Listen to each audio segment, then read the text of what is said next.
In today's video, I will discuss the structure of Golgi body. In the structure of Golgi body, we have three elements. The one element is cisternae, the second element is vacuoles, and the third element is vesicles. हमने तो cisternae के बारे में already बताया था कि ये एक फ्लैटेंड सेक्स हमवार एक कैविटी का हमारे साथ एक स्ट्रक्चर होगा और ये एक दूसरे के ऊपर जो है स्टैक होंगे, एक दूसरे के ऊपर इस तरह जुड़े होंगे, तो इसको हम कहते हैं सिस्टर्निया। तो इस तरह का जो स्ट्रक्चर होगा हमारे साथ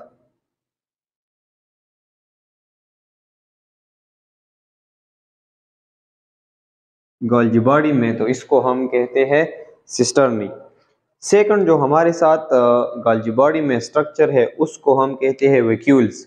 वैक्यूल्स जो है ये बनिस्बत वेसिकल के ये स्फेरिकल स्ट्रक्चर होते हैं, लेकिन इसका जो हमारे साथ डायमीटर है तो वो बनिस्बत वेसिकल से हमारे साथ ज़्यादा होगा।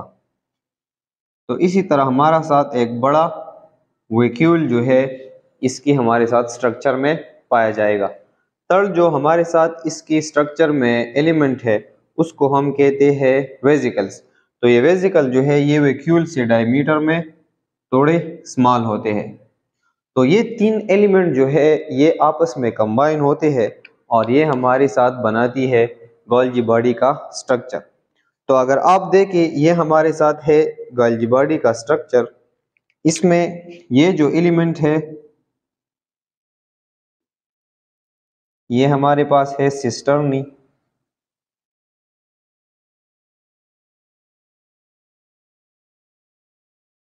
ये जो हमारे साथ नेक्स्ट एलिमेंट है ये हमारे पास है वैक्यूल, और इसमें जो ये हमारे साथ स्ट्रक्चर है ये हमारे साथ है वेसिकल। तो ये हमारे साथ है गोल्जी बॉडी का हमारे साथ जो कंप्लीट स्ट्रक्चर है वो हमारे साथ इस तरह है। और हमारे साथ जो गोल्जी बॉडी में अगर आप इस तरह की इस स्ट्रक्चर को देखें जिनका इस ट्यूब्यूल के बनिस्बत डायमीटर हमारे साथ ज़्यादा है, तो इस स्ट्रक्चर को हम कहते हैं गोल्जियन वैक्यूल। इसको गोल्जियन वैक्यूल हम इसलिए कहते हैं कि ये स्ट्रक्चर जो है जब ये हमारे साथ मैच्योर होता है तो फिर इसकी ट्रांसफॉर्मेशन जो है ये हमारे साथ इस वैक्यूल में होती है और इससे ये वैक्यूल फिर बन जाता है। तो इस स्ट्रक्चर को हम कहते हैं गोल्जियन वैक्यूल। ये था हमारे साथ गोल्जी बॉडी का structure. Number of cisternae for Golgi body is variable. हमारे साथ ये जो सिस्टर्नी का नंबर है ये भी हमारे साथ वेरिएबल है। कुछ सील हमारे साथ ऐसे है जिसमें ये सिस्टर्नी जो है इनका नंबर कम है, कुछ सील में इसका ज़्यादा है। तो अगर आप एनिमल का सील देखें तो उसमें जो सिस्टर्निया है वो हो 6 to 12 है। अगर आप प्लांट के सील को देखें तो इसमें हमारे साथ 10 to 20 सिस्टर्निया है। और अगर आप पंजाई की सील को देखें तो पंजाई की सील में हमारे साथ गोल्जी बॉडी में सिर्फ 1 सिस्टर्नी है। तो इसी तरह हमने ये भी बताया था कि गोल्जी बॉडी की जो नंबर्स है इस ऑर्गेनील की तादाद जो है वो भी हमारे साथ प्लांट की सील में जो है बनिस्बत एनिमल सील की ज़्यादा है। अब हमने ये पढ़ा कि इस सिस्टर्नी की जो तादाद है वो भी प्लांट की सील में बनिस्बत एनिमल सील की हमारे साथ ज़्यादा है। तो इसकी तादाद में भी हमारे साथ वेरिएशन है। पोलैरिटी हमारे साथ जो ये गोल्जी बॉडीज है इसकी हमारे साथ 2 पोल्स है। एक पोल्स हमारे पास ये पोल्स है जो हमारे पास ये प्लाज्मा मेम्ब्रेन है, जो प्लाज्मा मेम्ब्रेन के हमारे साथ करीब है।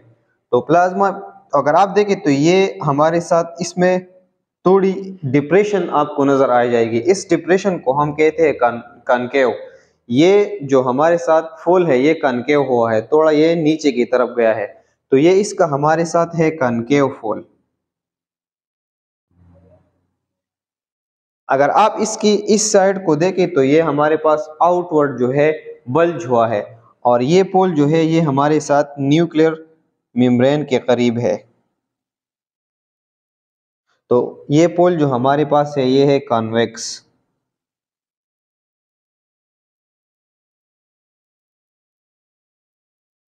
तो इसी तरह हमारे पास गोल्जी बॉडीज में टू पोल्स है, एक हमारे पास है कनकेव और दूसरा हमारे पास है कन्वेक्स। हमारे पास जो कनकेव पोल है इसको हम कहते हैं मिचेवरिंग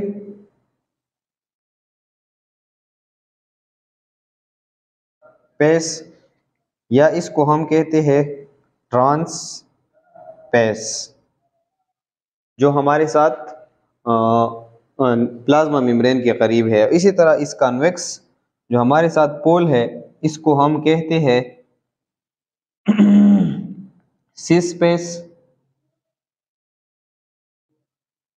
और दूसरा नाम हम इसको कहते हैं फॉर्मुलेशन फेज।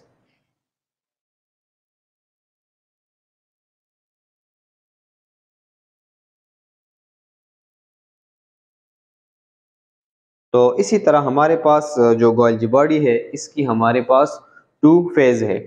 अब हम एक दूसरी कंसेप्ट को पढ़ना चाह रहे हैं। अगर आप देखें तो प्रीवियस वीडियो में हमने ये बताया था, हम इस कंसेप्ट को फिर थोड़ा डिटेल से भी पढ़ेंगे, लेकिन प्रीवियस वीडियो में हमने ये बताया था कि हमारे पास जो रफ एंडोप्लाज्मिक रेटिकुलम है वो फॉर्मेशन करता है स्मूथ एंडोप्लाज्मिक रेटिकुलम का।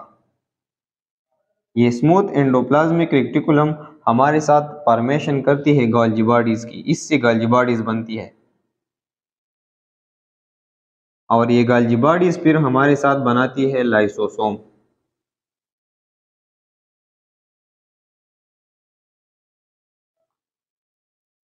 तो हम इसको क्यों जो है हम ये कॉन्सेप्ट आपको यह समझाना चाह रहे हैं, नेक्स्ट भी हम इसको समझाएंगे।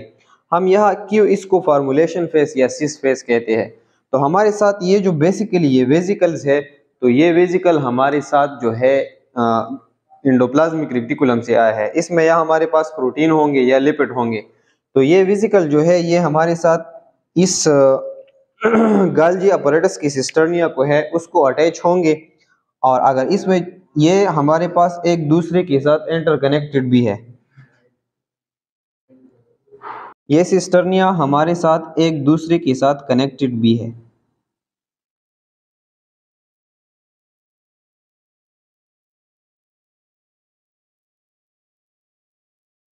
तो अगर हमारे साथ एक वेजिकल जो है एंडोप्लाज्मिक रेटिकुलम से आता है तो हमारे साथ इस फेज को अटैच होता है, तो इसीलिए इसको हम कहते हैं फार्मूलेशन फेज या सिस फेज। वो वेजिकल यह हमारे पास, या अगर वो प्रोटीन होगा, अगर वो हमारे पास जो भी मॉलिक्यूल यह आएगा तो ये गोल्जी बॉडीज के जो सिस्टर्निया है ये उसको मॉडिफाई करेगी, उससे फंक्शनल यूनिट बनाएगी।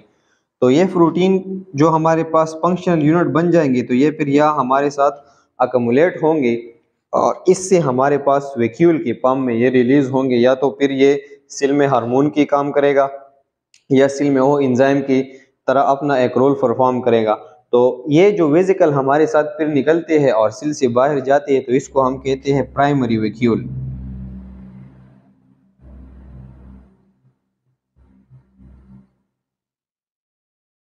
तो इसीलिए हम ये कहते हैं कि ये हमारे पास है मेच्योरेशन फेज, क्योंकि इसमें हमारे साथ जो ये मॉलिक्यूल आता है इस फेज में वो मेच्योर हो जाता है और फिर गोल्जी बॉडी से निकलता है। और यह हमारे पास जो फेज है इसको हम फार्मुलेटिंग फेज कहते हैं, या वो वेजिकल हमारे साथ इस साइड पर अटैच होता है और फिर इसकी मॉडिफिकेशन होती है और प्राइमरी वैक्यूल के फॉर्म में वो सेल से निकलता है और जिसको हम कहते हैं प्राइमरी लाइसोसोम।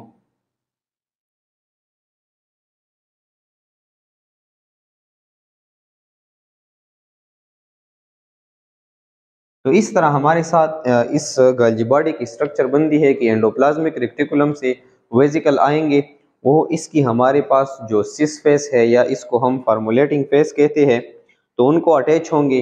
फिर उन वेजिकल की मॉडिफिकेशन हमारे साथ इस सिस्टर्निया में होंगी और वो जो है हमारे साथ प्राइमरी वैक्यूल की फॉर्म में इस सिस्टर्निया से जो है हमारे पास जो मेच्योरेशन फेज है या ट्रांसफेस है उससे हमारे साथ निकल जाएंगे और उससे हमारे साथ प्राइमरी लाइसोसोम होगा, या तो उसमें हमारे साथ एंजाइम होंगे जो डिफरेंट फंक्शन करेगा।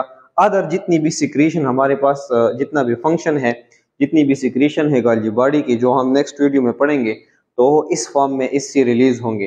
तो हमारे साथ एंडोप्लाज्मिक रेटिकुलम, गोल्गी बॉडीज और हमारे पास जो लाइसोसोम है, तो इनका आपस में हमारे साथ एक कनेक्शन है। उसको फिर हम नेक्स्ट वीडियो में डिटेल से पढ़ेंगे। तो अब नेक्स्ट वीडियो में हम ये पढ़ेंगे कि हमारे साथ गोल्गी बॉडी का जो फंक्शन है वो क्या है। गोल्गी बॉडी के स्ट्रक्चर को हमने डिटेल से पढ़ लिया, नेक्स्ट हम इसका फंक्शन पढ़ेंगे। So you can take a screenshot.